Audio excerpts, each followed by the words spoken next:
Yeah, because there's a lot. They're going to talk about opt-in, opt-out today. So, that, and also the rights of students for leaving the campus to have some medical attention concerning certainly pregnancies. So, but I think it's other things too. Because I don't know the rules too. That's all new to me. My name is Mike Marty. I'm the Executive Director of Instructional Services. So, of course, this is a health-focused area, so it falls under instructional services.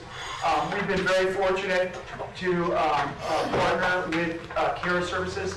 They have a grant to provide these kinds of networks throughout California.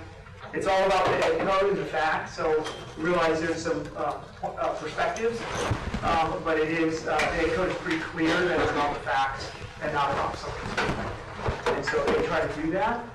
There's some, today I think there's going to be some law that's going to be talked about, so that'll be clear, they'll be very, they tend to be always very clear on the law. Again, my name is Adriana Rodriguez. This is Ruth Dodson. I work out of our San Bernardino office, so always in the area and available to chat. Okay, so I guess let's get started. Regardless of how old the student is, they can walk into a doctor's office and consent to these services without parental consent. Those services are pregnancy and prenatal care, contraception and emergency contraception, abortion, and so for these, there's no parental notification.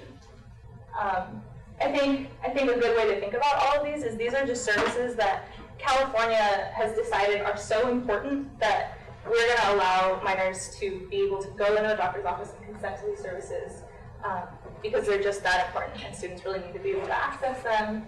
And they're very sensitive in terms of a lot of times students don't want to talk to their parents or guardians about these kinds of issues.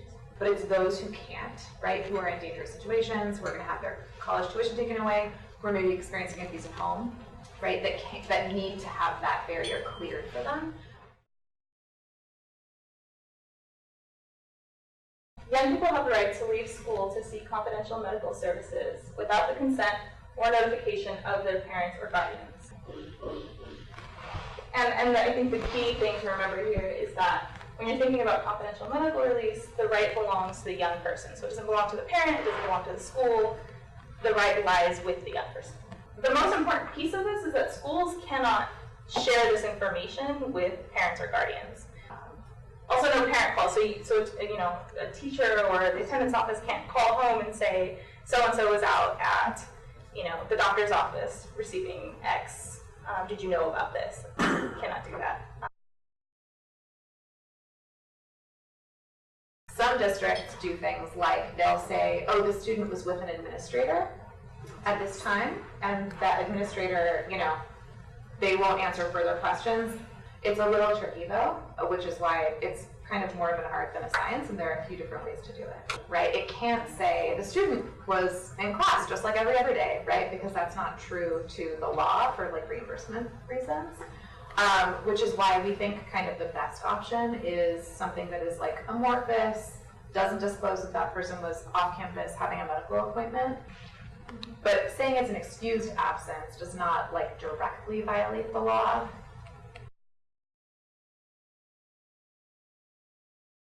And instruction has to teach students about gender, gender expression, gender identity, and explore the harm of negative gender stereotypes. It is not only bias-free, but it is affirmatively inclusive of those folks and relationships. Schools may not facilitate a selective opt-out just of the queer stuff, just of the LGBTQ stuff in sexual health education. We've heard a lot of parents, unfortunately, who say, I really want my kid to learn sex ed, it's important, however, none of the gay stuff. They can't do that. So schools may not facilitate the selective opt-out of lessons that are focused on LGBTQ content by parents or guardians whose students are otherwise in the classroom for other sex ed instruction. Practically, it should be impossible, because the idea with CHIA is that LGBTQ people and relationships are interwoven into the entire curriculum, right? It's not like on day 3 you learn about queer people and everything else is straight people. That's not how it works, right? And so opting out just of the LGBTQ stuff is illegal and should be also impossible.